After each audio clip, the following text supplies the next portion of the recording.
Hey guys, Troop Squire here, and today I'm going to be looking at the game options and performance of Dead Rising 4 on Steam.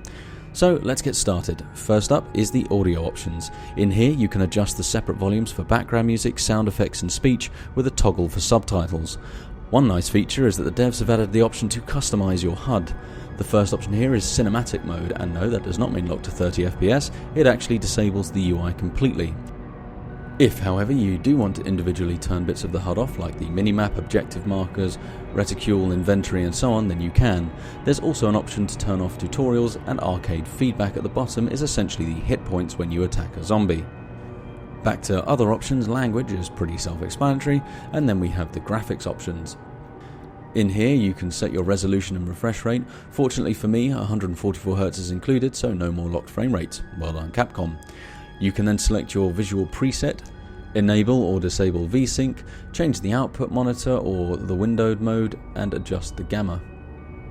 Onto the advanced options. Here you can adjust the level of detail, anti-aliasing, which can be set to FXAA, SMAA × 1 or 2, and TAA. There are also options for zombie and shadow quality, shadow resolution, texture quality, texture filtering, subsurface scattering, mirror quality, ambient occlusion, depth of field, bloom, volumetric lighting, screen space, reflections, translucency lighting, and dynamic load scaling. So all in all, a pretty impressive selection of different settings. I am looking at potentially doing a comparison between the different presets and how they affect the visuals and frame rate, so keep an eye out for that. Back to the rest of the options. In gameplay you can disable aim assist, change the aim mode, and sprinting to toggle or hold. You can also turn off vibration, adjust mouse and camera sensitivity. You can turn on the chase camera, which I believe will make the camera move behind you when you change direction. And lastly, you can change the aim and player camera axis to normal or inverted. The final options are keyboard bindings, which is self-explanatory, and the controller settings, where you can try out the different control presets. Now that that's out the way, let's have a quick look at the performance.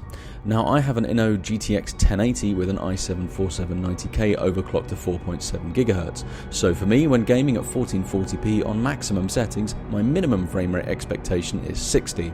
If it drops into the late 50s, then that's acceptable, but I think any game should run smoothly at those settings with this setup.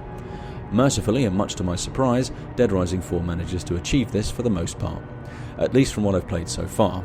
During the tutorial level I did see drops into the 50s, but never below that, and once I got to the primary setting of the game I didn't notice any drops below 60, and it generally sat between 65 and 75, and that's with the preset on very high and with anti-aliasing set to TAA.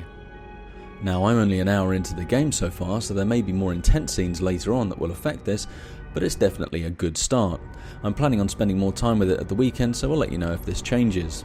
With regards to 4K performance, I left the preset on very high but turned down anti-aliasing from TAA to FXAA, and the frame rate was fairly steady at about 40 to 45 FPS with dips into the mid-30s. If you're playing on a TV with a controller, then this should still be quite smooth. For mouse and keyboards it will feel a bit laggy. I think it's fairly safe to say that if you're on a 1070 or a 1060 you should be able to play this game quite smoothly at 1080p with maybe a couple of settings turned down on the 1060. I am actually looking at getting a second 1080 soon, so we'll be able to test SLI performance as well on upcoming games. And that's it from me. Thank you guys very much for watching. I hope you liked this video. If you did, then let me know with a like and subscribe, or a dislike if you thought it was crap. Hopefully see you on the next one.